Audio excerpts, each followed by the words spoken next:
Damn.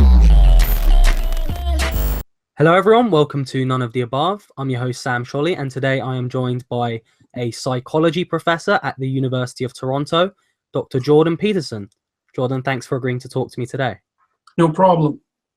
So, nice easy one to start with. What is Bill C16 and why do you oppose it?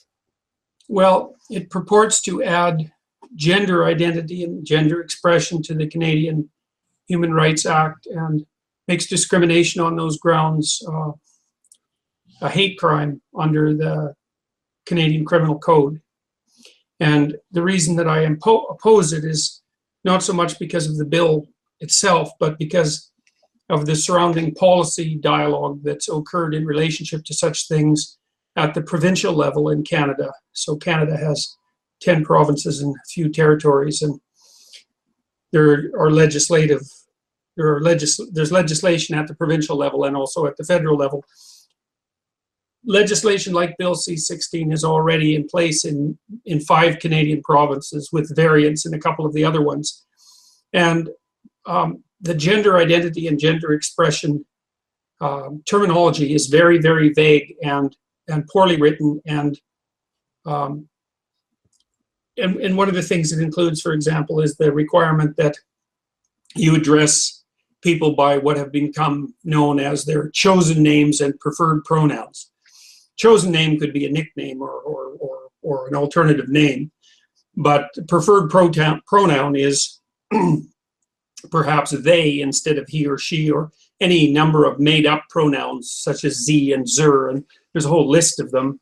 I can give you an example of a few of them here. You're talking about the Ontario Human Rights Code, correct? That's right, yeah. And so here's some of the pronouns that have been suggested: a, I, e, n, et, a, han, her, herm, hesh, heshi, hi, himmer, si, who, na, ni, per, thi, rim, etc., etc. There's very many of them.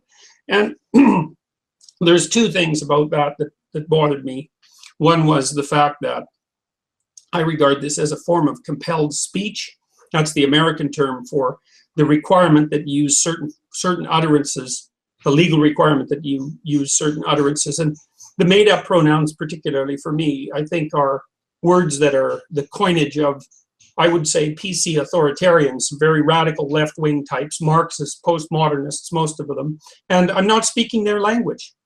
And the other thing that I don't like about Bill C16, and this is perhaps the most pernicious element of it, is that it instantiates a particular theory about human identity into the legal system, and that theory is basically a social constructionist theory, although it's even a strange variant of that. Because the legislation also insists that that biological sex, gender identity, gender expression, and sexual preference are all very independently. And they don't. That's just a lie. It's not supported by any facts whatsoever. And so it's a profoundly anti-biological philosophy that's instantiated in the legislation. And I think even more so, it's an assault on the idea of objective reality itself. And I'm not being, what would you call it? I'm not being overly, I'm not exaggerating this. And the reason I'm not exaggerating it is because the doctrine in which this legislation is grounded, the philosophical doctrine in which this is grounded, is a hybrid of Marxism and postmodernism. And the postmodernists insist that everything is interpretation. There's nothing outside of the text. That categorization schemes are nothing but power games played by groups who are vying for power in the political arena. And that one person's subjective truth is as true as the next, and there's no truth outside of that. And to write that into legislation is, it's very, very, let's put it this way, it's very, very dangerous. Apart from the fact that it's an assault on free speech because it's compelled speech, apart from the fact that I'm not going to use the coinage of radical Marxist postmodernists who I detest, the notion that we should instantiate a particular theory of human identity into our legislation is it's ignorant beyond belief with a good touch of malevolence. That's what it looks like to me. one of the great shames of uh, you know, censoring certain words and certain viewpoints is that you don't then have the opportunity to subject them to proper criticism. Is that a criticism you'd make of this bill? Well, I mean, look, the other thing that happened here. So I made 3 videos from September 20, about the week of September 27th, and one criticized Bill C16. The other took issue with the University of Toronto Human Resources Department decision to make mandatory anti-racism and anti-bias training part of the requirements for their staff. And the third one was a commentary on the PC game. And immediately, I mentioned in the first video that making the video itself was probably an illegal act, particularly because I expressed my intention to not use these preferred pronouns. And within a week, there were 2 demonstrations at the university. One definitely aimed at me, and the other a free speech debate. And I received the first of 2 letters from the university telling me exactly what I had already said, which was that my statement about refusing to use these preferred pronouns was probably illegal. And I also mentioned in that video that the legislation makes employers liable for all of their employees' utterances, intended or unintended, whether there's a complaint or not a complaint. And so the university reviewed the Ontario Human Rights Code and the policy surrounding it that I had referred to, and concluded, just as I did, that what I had done was illegal, and that because they were my employer, they were also basically on the legal hook for it. So yeah, it's dangerous. It's so dangerous that you can't even dispute the legislation without immediately running afoul of this insane and dogmatic restrictions on freedom of expression. And I think the legislation is far more pernicious than I've even so far indicated, because it isn't obvious to me what elements of any discussion about the biological differences between men and women are now classified as illegal. I mean, I debated someone on a Canadian Public Television Affairs show, and he was a professor of gender studies at the University of Toronto, who forthrightly denied that there were any biological differences between men and women, and said that that was the scientific consensus. And so I find myself in this absurd position where I'm on the hook at the university and the recipient of 2 warning letters, because I stated that I wouldn't use pronouns, whereas a professor who can come right out and say something as palpably insane as there are no biological differences between men and women, that can just go absolutely unnoticed. So, and to me, it's part of this sweeping attempts by people who are politically correct authoritarians, and I use that technically because we've studied political correct authoritarians. They're very interested in censorship above all else. They're not like the PC liberals. They're a different type of person. It's a sweeping attempt by the PC authoritarians to regulate, I would say, every element of human behavior in the name of some hypothetical compassion-driven equality that's really nothing but a power grab, a plain power grab.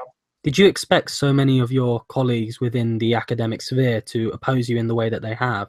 Well, it's complicated, because there are a lot of professors at the University of Toronto, and obviously a lot of professors across North America. They did scare up a petition that 200 people signed, basically denouncing me, although they didn't name me by name, because of course that would require courage. But when they sent the letter to the university newspaper, they said that it was aimed at me, so, which I thought was pretty comical from a strategic perspective. So most of those were the characters that you'd expect, professors and graduate students from women and gender studies, and from the Ontario Institute of the Studies of Education, because education has become entirely corrupted by politically correct people. But apart from that, most of what I've been met by from my faculty members, fellow faculty members, is radio silence, and that's just an indication that faculty members aren't, I wouldn't say, all things considered, if they're not politically correct, then they're certainly not very brave en masse. So, but I didn't do this because I expected a lot of support. I did it because I was trying to straighten out my thinking about this particular topic, which is, look, it's a central issue, right? It's a central issue. This entire polarized political debate. Everybody saw what happened in the United States a week ago.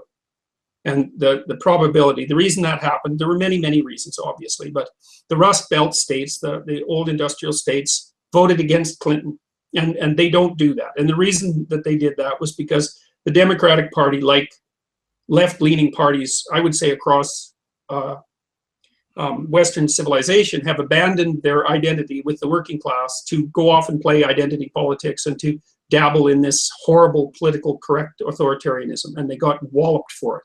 But that doesn't mean they've learned. I don't think they've learned a damn thing from it, because I don't think that ideologues are really very good at learning. That's something that you came across quite early in your life, isn't it? Because you, in an interview I remember said you were once working with the NDP. Yeah. Well, Canada has a pretty pronounced working class socialist tradition, especially in Western Canada, and that's done a lot of good. The healthcare system in Canada, which is pretty damn functional. I mean, it's not perfect, but healthcare systems never are. I think it's preferable to the American system. It certainly costs less money. And I think it's a lot easier on people. And it also facilitates entrepreneurial activity, by the way, which is quite interesting for what's essentially a socialist policy, because people have a bit of a safety net in Canada. They're able to go off and start small businesses at a rate that actually exceeds that of the United States. But anyways, there was a very powerful Western tradition of, I would say, English socialism that produced the healthcare system and also the Canadian pension plan and so forth. And I worked for the party that had put that sort of thing in place, although those were originated in a different province. And the people I worked for back then were people who did, I think, have the interests of the working class genuinely in mind. But the lower level party functionaries were driven fundamentally by resentment. And I figured that out when I was about 17 after reading George Orwell's Road to Wigan Pier, a book he wrote for the English Left Book Club, where he took apart socialism, despite the fact that he was left-leaning in his basic philosophy, and noted that most middle-class socialists, let's say, middle-class intellectual socialists, didn't care for the poor, they just hated the rich. And it's resentment that I see as the fundamental driving force behind the PC authoritarianism. It's jealousy of anyone who has any status or position or authority or maybe just anything more than someone else has. It's a peculiar definition, though, because most of these people, I think about this particularly in the case with the Ivy League university students who are PC authoritarian types. Jesus, they're so privileged that it's beyond comprehension. You know, they're already in the top 1% of the top 1% of the planet's inhabitants, both, you know, speaking generally and also speaking historically, and yet they concentrate their complaints on that tiny, even tinier minority of people who have more of something than they do. It's pathetic. It's beyond pathetic. Yeah. It's beyond pathetic to the point of dangerousness. Have your political views shifted in recent times? Well, you know, people have asked me this question before, and I do think this is the best answer. When I was a kid, like I ran for vice president of the NDP at the provincial level when I was 14. I was very interested in a political career. And I think I have the personality that would have enabled such a thing. But I decided when I was about 18 that I wasn't going to do that. I was going to study psychology instead, because I didn't buy the basically economic explanations for human motivation and behavior that were being put forward by all the political parties. You know, because conservatives and socialists share something in common. They're materialist, and they also believe in the power of money. And conservatives and socialists differ in how the money should be distributed, but they don't differ at all in their idea that money is the fundamental solution to most problems. And I don't buy that.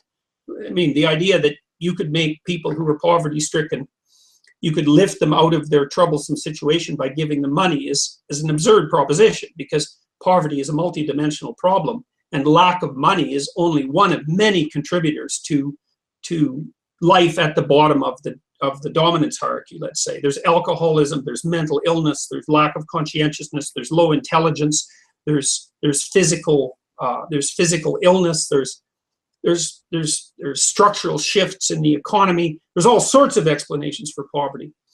And lack of money is only one of them. And I know, because in my clinical practice, I've had people who were strapped for money who were also addicted to one thing or another. God, as soon as you give those people money, they're just done. You know, one client in particular I remember, who was a cocaine addict and an alcoholic.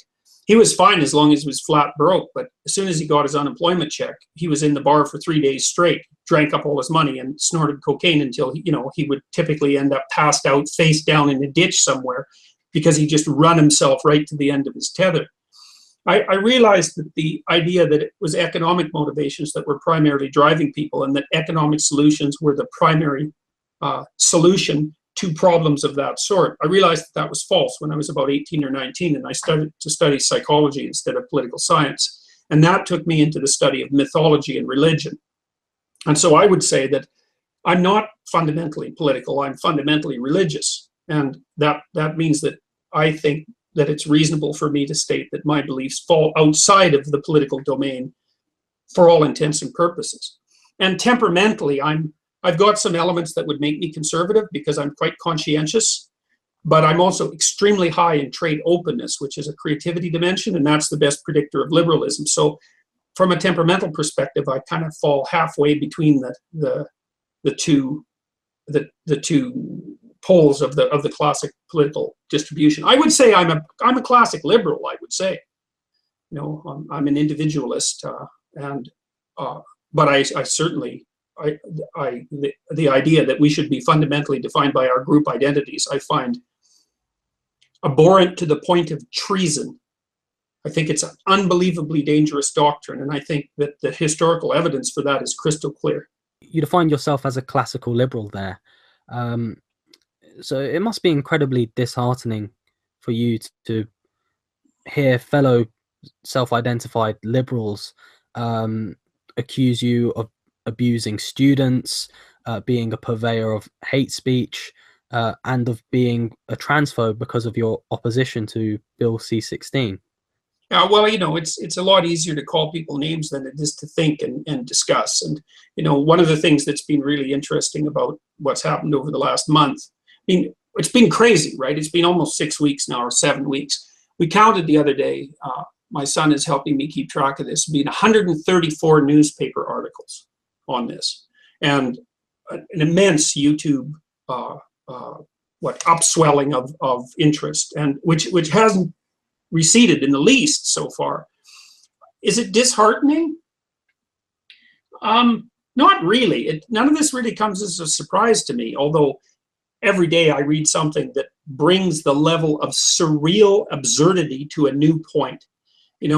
I found the other day something called the Gender Unicorn, which it's an animated character designed to appeal to young children. It's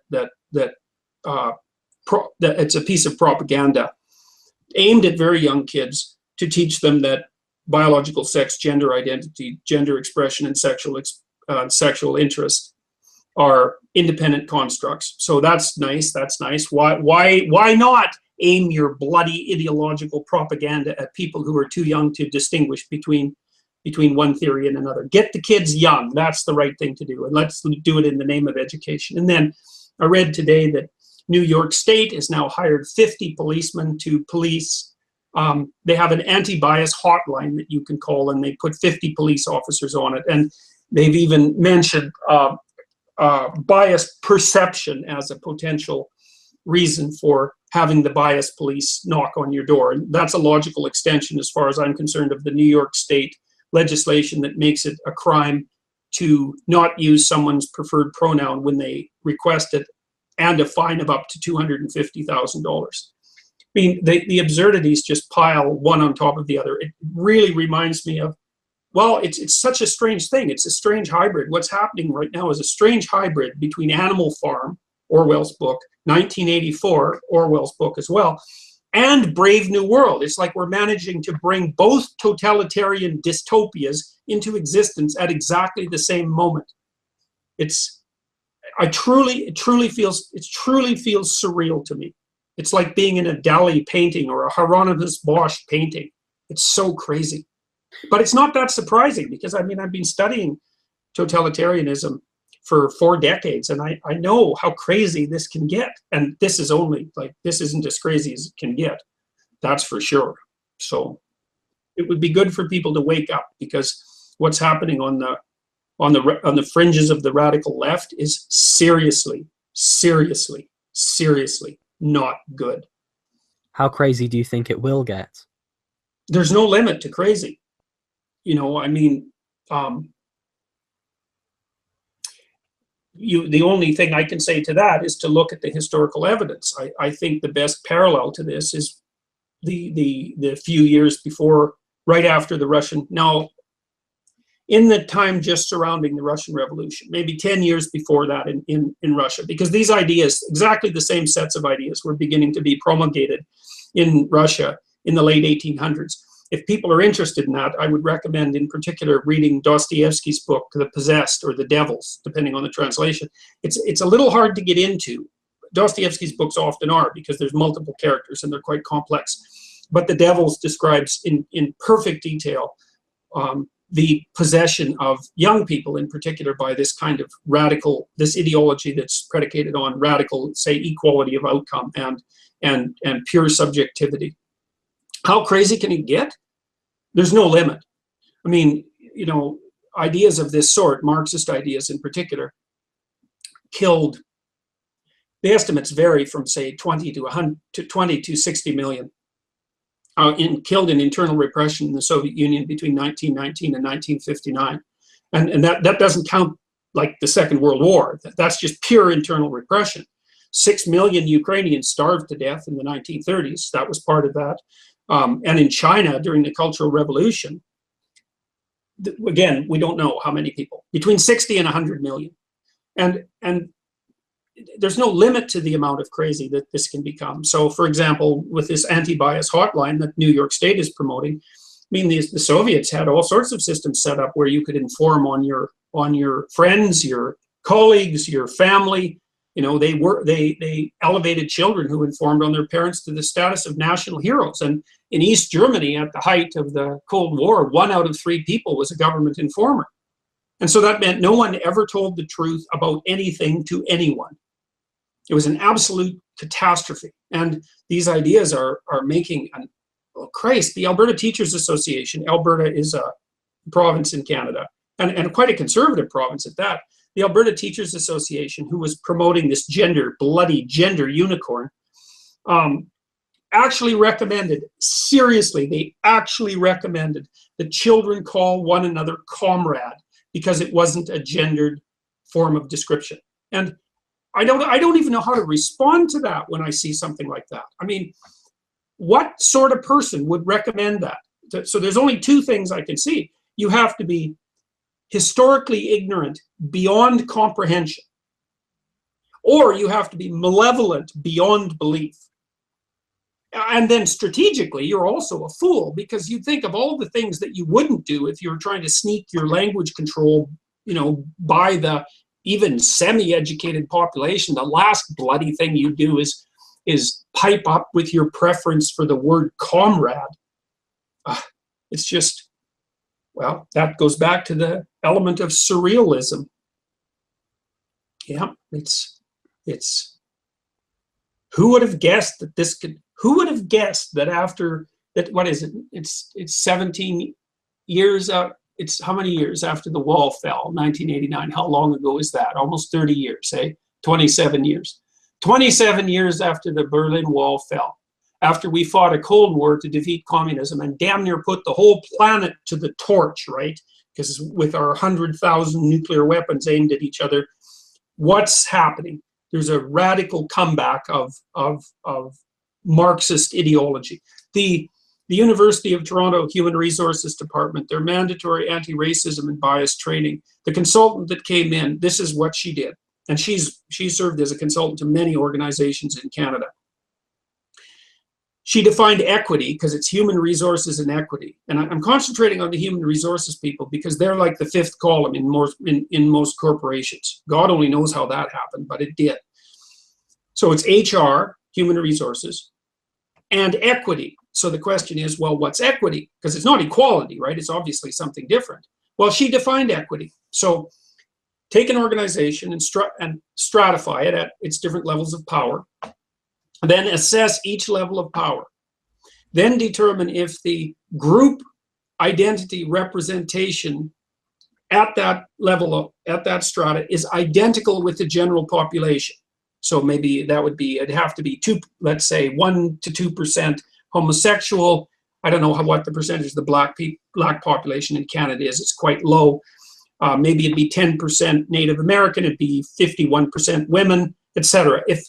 If the organization doesn't mirror the population structure at every level, then the organization is corrupt and needs to be retooled, because equity was defined by this consultant as equality of outcome.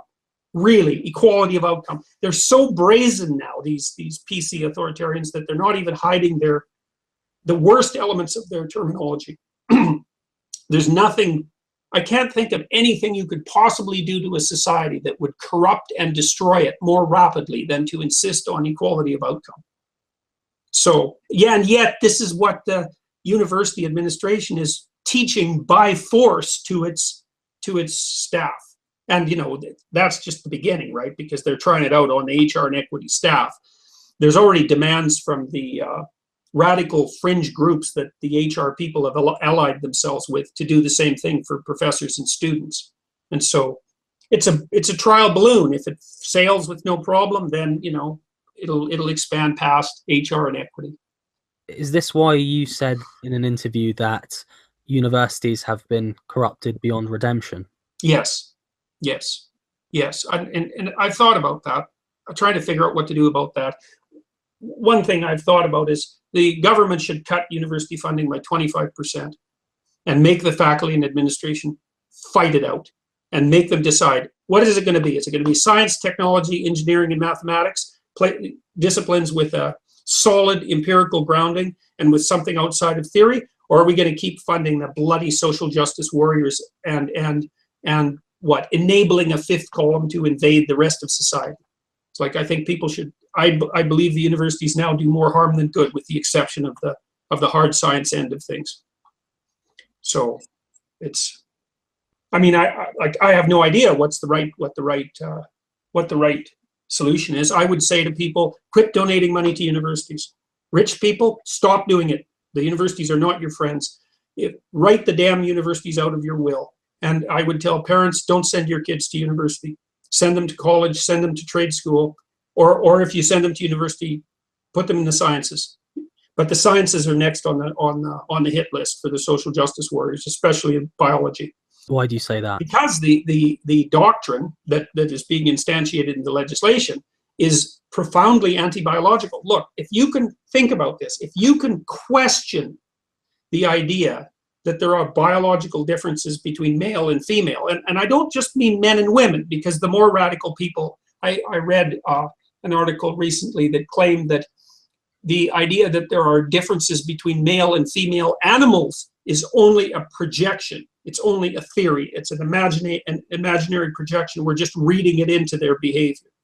If you can question the existence of biological differences between men and women, the necessary next step from the perspective of logical necessity is to question the epistemological validity of biology itself. You can't just throw away a piece of something, say, oh, well, we're not going to believe that. It's like the fundamentalist Christians saying, well, we'll accept science, but not the theory of evolution. It's like, no, you don't get to do that. That isn't how it works. You can't throw away the idea of biological differences between men and women without throwing away the idea of biology. And like, the thing about philosophy that's embedded in legislation is that it unfolds of its own accord, in keeping with its logical, with the logic of its presuppositions. Because a law is a living thing. It's a machine. And it's like you put a punch code into a complex computer, if you put a program into a complex computer, the program is going to unfold inside the computer in keeping with its internal logic. The same thing applies to legislation. And if your listeners want to learn about that, the best source for understanding that is Alexander Solzhenitsyn's Gulag Archipelago. Because what Solzhenitsyn did with the Gulag Archipelago, which was the book that promoted him up to the ranks of Nobel laureate, I mean, he wrote many other great books, but this one is an absolute masterpiece. It's probably the most important book written in the 20th century. And, you know, I mean, you could argue about that, but it's definitely in the top 10. Many left-wingers, especially the damned French intellectuals like Sartre, who didn't denounce communism until like 40 years after anybody with a conscience would have done it.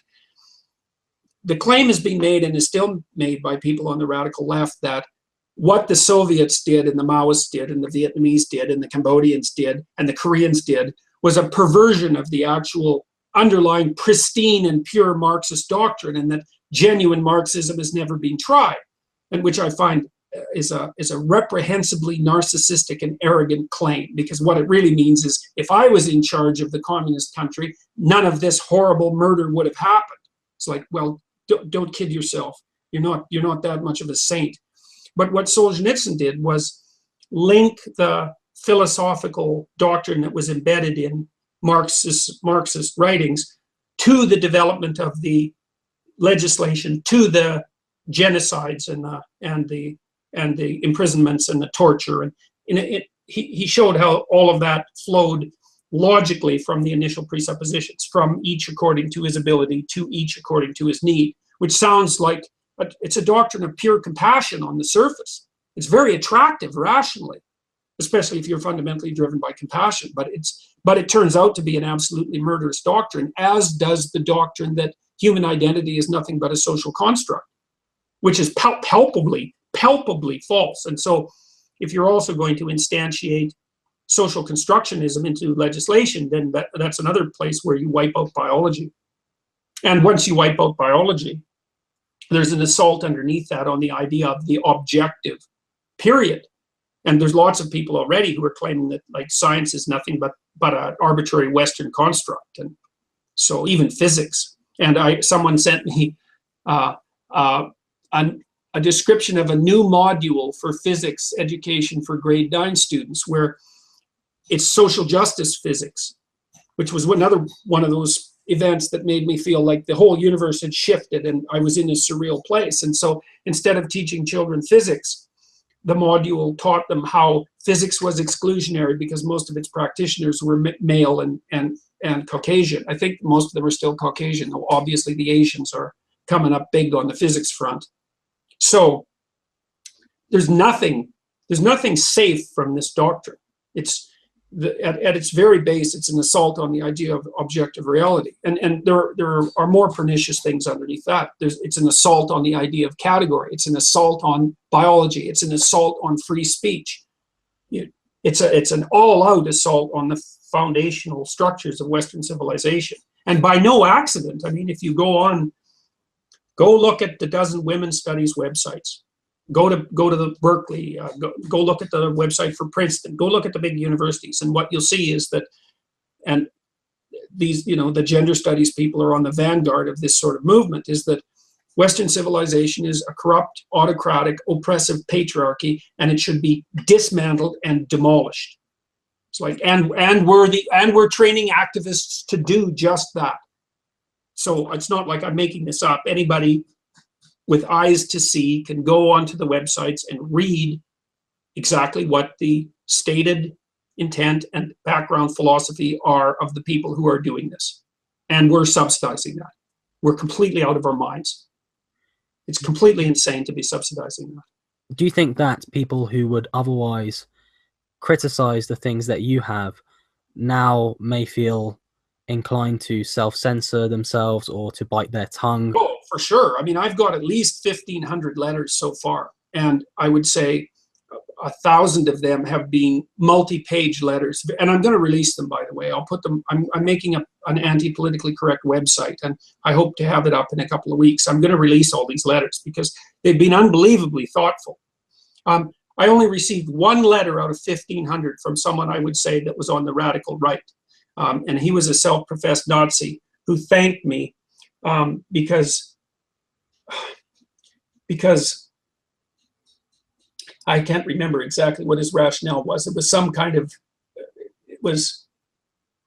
doesn't matter. But anyways, I've received, all the other letters have been from from reasonable people, and many of them have been from people on the left. I think I received 20 from transsexual people who told me that they were happy about what I was doing because they didn't want an all-out assault on the idea of gender.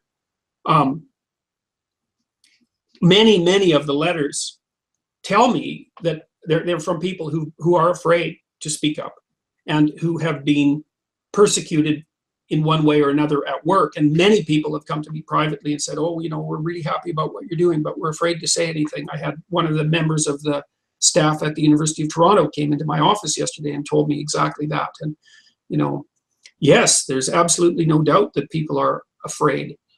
And no wonder. I mean, in the first 2 weeks that this happened, I was quite stressed about it because, first of all, I didn't expect this bloody explosion to take place. Like, who would have guessed that, you know? And then I had no idea the degree to which my job was in danger, and I still really don't know about that.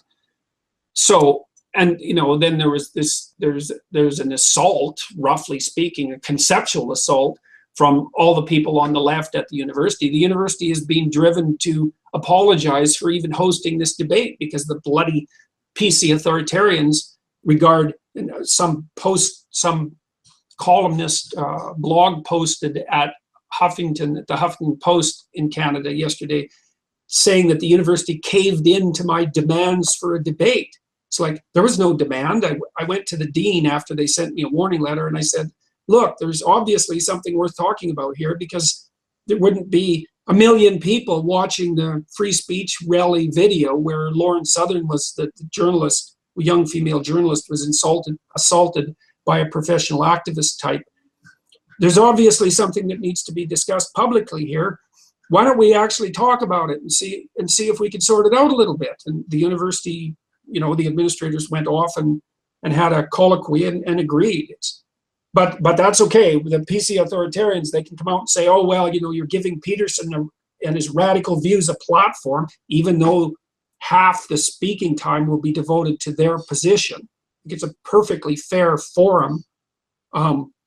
You know, and then they lie and say, well, a bunch of lies. One is that I demanded this and the university caved in, which could not possibly be farther from the truth. And then there's another lie, rumor circulating around the University of Toronto and I got wind of this from someone who's highly placed in the administration, that the reason this all started was because a student asked me to use their preferred pronoun and I refused, which is also a lie. That never happened. That's a lie.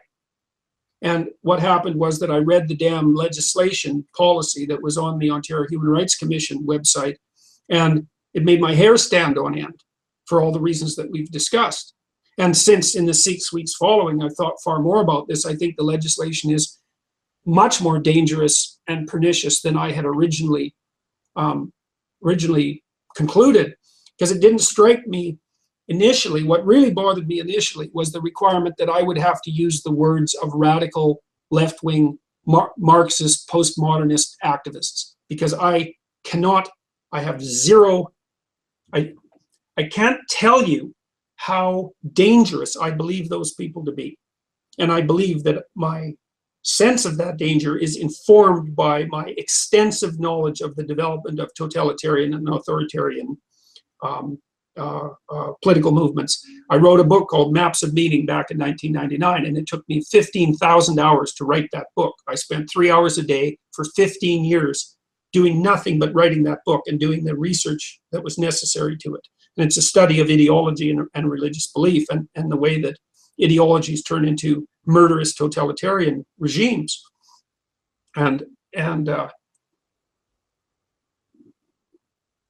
Now, I'm sorry, I lost my train of thought there momentarily. I was telling you that for a reason. Oh yes, well, it had to do with the danger of this particular position, and the lies that go along with it. You know, so the PC authoritarians, doesn't matter if they lie as far as they're concerned, as long as it promotes their ideology, because a lie that promotes their ideology is the truth. So let's talk about Bill C16 again for a bit, because there are a number of criticisms you've received, and I hope you'll be able to address some of them here. Sure. The first criticism I've heard is legal issues aside, why doesn't Dr.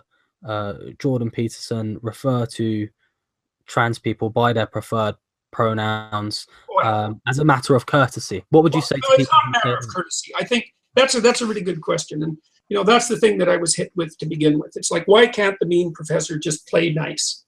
It's like, okay, all right. So we think about that for a bit. Okay, so there's a bunch of propositions that underlie that claim.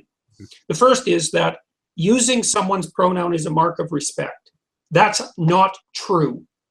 Now, it took me a while to formulate this, because if someone comes up to you on the street and says, why do you use pronouns? It's like, you're taken aback. How the hell do you know? Why do you use he and she? Because everyone does. And that's how language works, right? You do what everyone else does. Otherwise your language wouldn't be comprehensible. So why do we use he and she? Turns out I actually don't know. Not at a deep level. So it took me like 3 weeks to think this through. First of all, my referring to you as he has zero to do with respect. It is the most perfunctory and casual form of classification possible. It seems to be predicated on the idea that indicating someone's sex is a fundamental necessity, because otherwise it wouldn't become instantiated in the language. But there's 4 billion he's and 4 billion she's, and so when I refer to you as he, I'm referring you to you as a member of a very large herd. It has nothing to do with respect. It's just casual classification, and it's basically pragmatic in its orientation. And so the idea that when I call someone he or she, it's a mark of respect, that's not true. The next issue is, well, what if someone wants to be called something different than what everyone else wants to be called? Not my problem. And first of all, if I'm going to interact with you casually, you can't impose a restriction on how I'm going to do that. Why would I bother even interacting with you then? There's billions of people out there that I could hypothetically interact with, and I don't see that you have any right whatsoever to demand from me any particular type of linguistic preferential treatment. And you certainly have no right to demand from me my respect. I don't know if you're respectable, and if you're a left-wing ideologue, the probability that you're respectable is zero. So, and then there's another issue here. It's, well, what about, yeah, but you're treading on my identity. And in the legislation, this is another pernicious element of the legislation, a very, very, very dangerous presupposition. The idea is that identity, well, we'll say gender identity to begin with, but the larger issue is identity, because gender and identity is an element of identity. So I'm just going to talk about identity. The legislation insists that your identity is subjectively defined, and only subjectively defined. It's subjectively defined to the point where it can be divorced from any underlying biological or objective reality. And it's subjectively defined to the point where it can be entirely mutable. So you can be a boy one day and a girl the next, or a boy 1 hour and a girl the next. In fact, I know that some people have taken to wearing bracelets so that their friends can tell whether they're female or male that day. And, then I thought about identity. It's like, wait a minute. Psychologists have studied identity for a very long time. Identity isn't defined subjectively. That's an insane proposition. So here's what identity is, roughly speaking. There's your conception of yourself. That's not your identity. That's your theory about your identity, actually. So, but we'll leave that aside just for a moment. We'll focus on identity. Well, your subjective sense of who you are is only a tiny fragment of your identity. Your identity is a negotiated construct.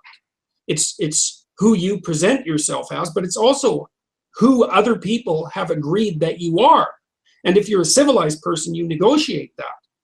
So, your family, for example, has different opinions about your identity than you do, and that often causes a substantial amount of conflict, but that doesn't make you right and them wrong.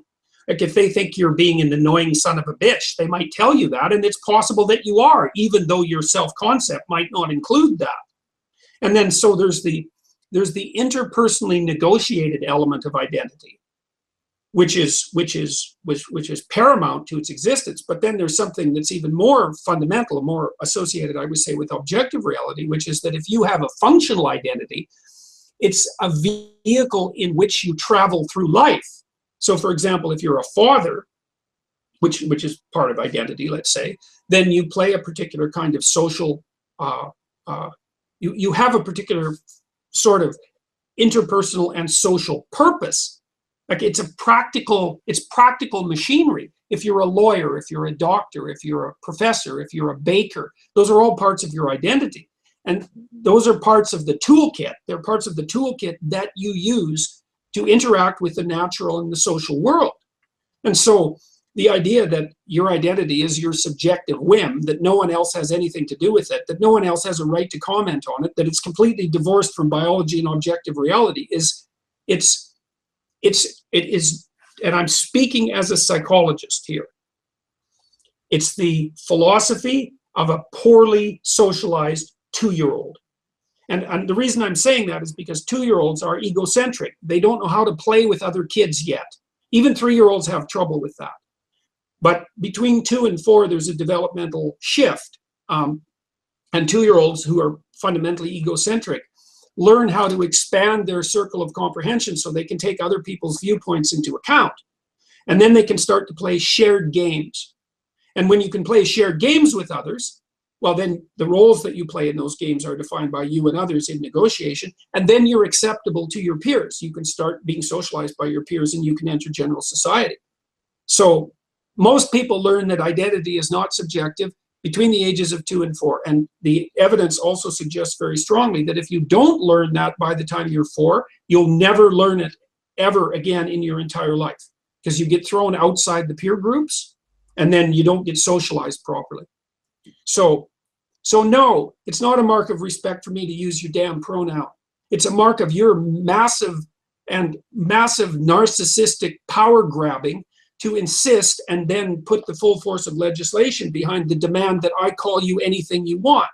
And that doesn't even touch on the potential multiplication of identities far beyond they into this insane proliferation of gender identities, which is up to about 70 now, I believe, on Facebook.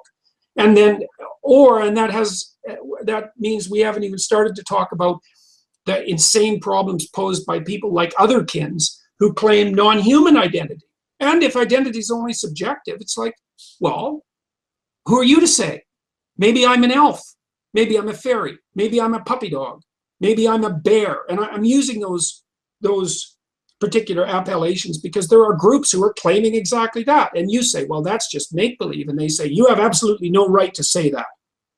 It's like, well, if there's no grounding underneath identity, then it's whatever you want it to be. Well, it's almost impossible to enumerate the number of ways that's wrong. And it's dangerously wrong, apart from being totalitarian. I have to address you the way you want to be addressed. Really? I do I? No. How about no? To hell with you. I'm not doing that. It has nothing to do with whether you're transsexual. I could care less whether you're transsexual, as long as you're not particularly annoying. And that's the same way I feel about everyone else. It's like, do whatever you want. I'm pretty libertarian in that regard. But don't take your identity. You don't have any right to impose your identity on other people to the point where your arguments pose a threat to the fundamental structures of Western civilization. It's like you're pushing your luck a little bit there. There's also the arguments that referring to trans people by the pronouns of their choice will improve their social standing or their mental well-being, but you don't believe. There's no evidence for any of that, and there's no evidence. But these people don't give a damn about evidence, and they never bothered doing a study.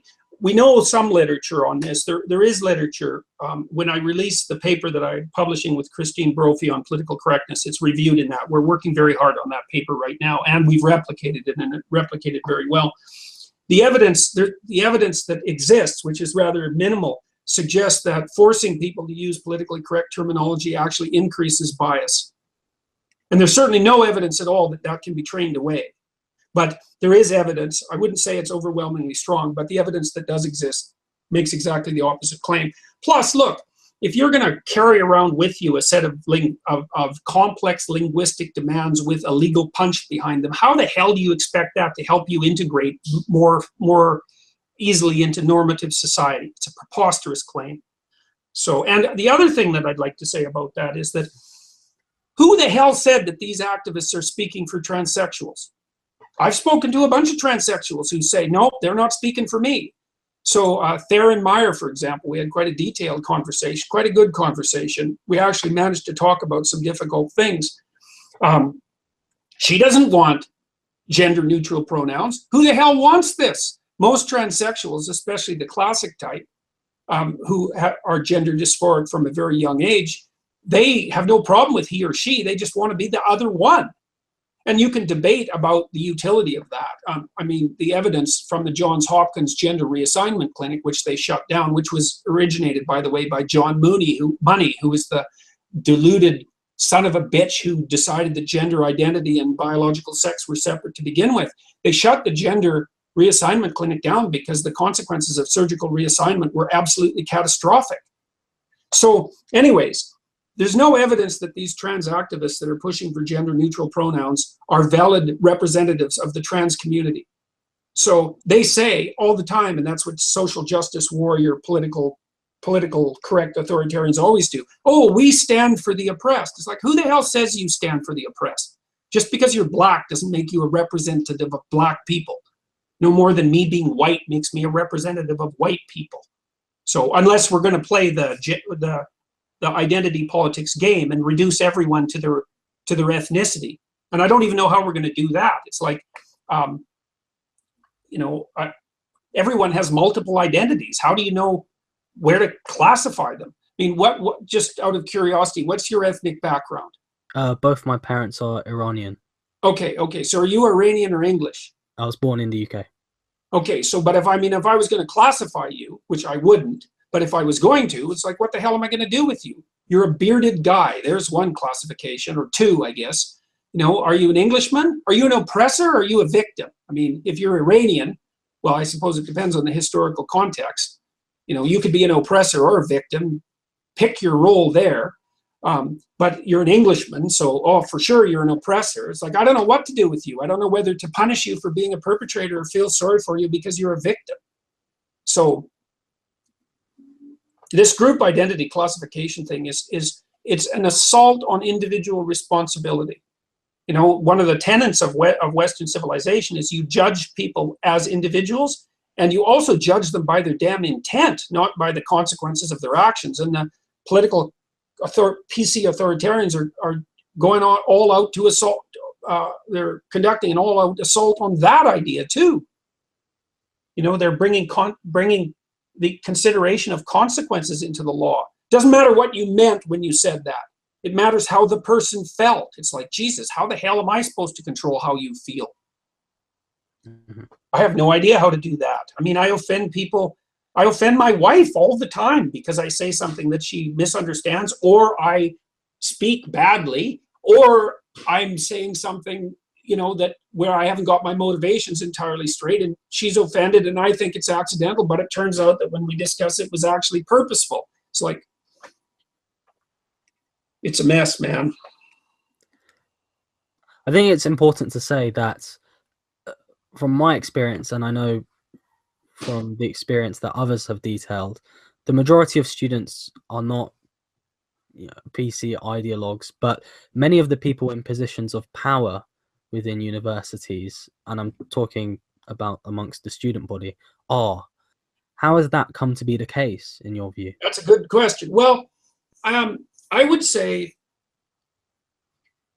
people who have personality problems tend to preferentially seek authority because it's easier for them to blame the structure and change other people than it is to deal with their own personal problems. I mean, I saw this going back all the way to when I was in college back in 1979. I was on the student government, and there were some seriously pathological people in the student government at Grand Prairie Regional College, where I did my first 2 years. And then I also had some contact with the student organizations at the provincial and national level. And, there were many, many, many, many troubled people who were operative already at that point. And so some of that's just change others instead of changing. It's not me that has the problem, it's everyone else. So I'm going to I'm going to chase political power, especially if it doesn't require much work.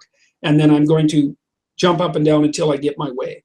But then it's more pervasive than that now, because these social justice warrior, PC authoritarian disciplines like women and gender studies have trained hundreds of thousands and possibly millions of activists to do exactly that, to occupy positions of power. And so that's what they've done. And that's partly why the universities need to be shaken up. But it's also a massive problem. I have no idea what we're going to do about it. Call them out on their behavior, I guess. Partly what I want to do with this website is I'm going to set it up so that people can upload politically correct policies from, we're going to do state by state in the US, province by province in Canada, and try to do the same sort of analysis for Europe and New Zealand and Australia. Allow people to upvote or to upload politically correct policies and legislation. Allow people to vote on whether or not they're politically correct, so that we can identify the ones that really are politically correct. And then also see if we can find out who the hell it is that's promoting these doctrines and identify them. Because I don't see any other way to do it. What do you think is the best way to teach students in order to toughen them up for the wider world? Oh, well, that's what a classical education was for. I mean, read real books. That's the, I put some reading list on my webpage, jordanbpeterson.com. Students should be reading horrifying books. Paradise Lost, Dante's Inferno. Those are so classics, and classics of mythology as well. Those things are rough, man. They deal with, the Old Testament's a good example of that. They deal with all manners of the horrors of human existence. And then, say, if you're thinking about more recent books, well, there's all sorts of great books that have been written about the horrors of the 20th century. I would say great literature, Dostoevsky, Tolstoy. There's a massive literature on the Holocaust, books like Ordinary Men, which details the transformation of a German police battalion that was sent into Poland after the Nazis marched through to establish order, roughly speaking. These were just ordinary middle-class men that had been raised in Germany prior to the rise of the Nazis. So they're just typical bourgeois individuals, I would say, very much like you and me, undoubtedly. And it details, and their commandant, their commander, was quite a humane manager. He told them that they were going to be required to do some nasty things that were outside of normal police work, but that they could leave and go home if they felt that they weren't up to it. And none of them did. And part of that was camaraderie and their lack of desire to leave their comrades, let's say, their colleagues in arms, to do the dirty work. Well, so it details the transformation of these men from ordinary and decent fathers into killers who were taking pregnant women out into fields, stripping them naked and shooting them in the back of the head. And, these men were made physically ill by their own transformation. They were vomiting, they lost weight, they were nervous wrecks because of what they were training themselves to do. So read that and tremble, because that's a description of what a human being is like. You think it was the Nazis, you think it was the Soviets. That's rubbish. It was you. And if you don't understand that, then you're weak and uninformed and dangerous. And so what I teach my students, and I do my best to teach them this, is that if you would have been in Germany in the 1930s, you would have been a Nazi. And maybe you would have been an Auschwitz camp guard of the sort that had the inmates take 100-pound sacks of wet salt, carry them from one side of the compound, and then carry them back. It's like, you don't think you're capable of torturing people like that? Well, then you're naive. And so the only way you're going to learn about what you're really like is to be terrified right down to the bottom of your soul. And if that isn't happening in the humanities and the social sciences, then they're not doing their job. And if your university teachers aren't terrifying you, then you should abandon their classes and go into the sciences. one thing you said in an interview that I quite liked was that you like your students to be a little terrified of you. Could you elaborate on that? Well, why shouldn't they be? Why shouldn't they be? I'm not a particularly, look, temperamentally, I'm pretty agreeable, despite what you might think. I actually regard it as somewhat of a character flaw. I tend to give people the benefit of the doubt, and I would say that I'm somewhat more trusting than I should be. Now, it's tough because I do think that trust is absolutely vital. But there's a difference between naive trust, and that's the trust you have because you don't know any better. You're like a puppy, you know. Oh, everyone's good. It's like, no, they're not. Mature trust is courage. I'm going to trust you because I want to extend a hand out to you so that we can cooperate, so that we don't have to fight, so that we can build something together. But I know that you're a pit of snakes, and I know that I'm a pit of snakes, but I'm going to be courageous and trust you nonetheless. That's the sort of trust you want to aim for. But agreeableness, the trait of agreeableness makes you naively trusting, and I'm actually quite high in agreeableness. But you know, Nietzsche said, if you gaze long into an abyss, the abyss also gazes into you. Nietzsche said, beware that when fighting monsters, you yourself do not become a monster. For when you gaze long into the abyss also gazes into you.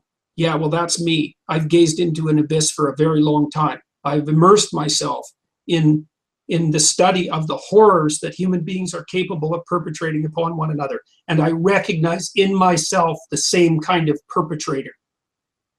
And so I know that of myself. And so why shouldn't my students be afraid of me?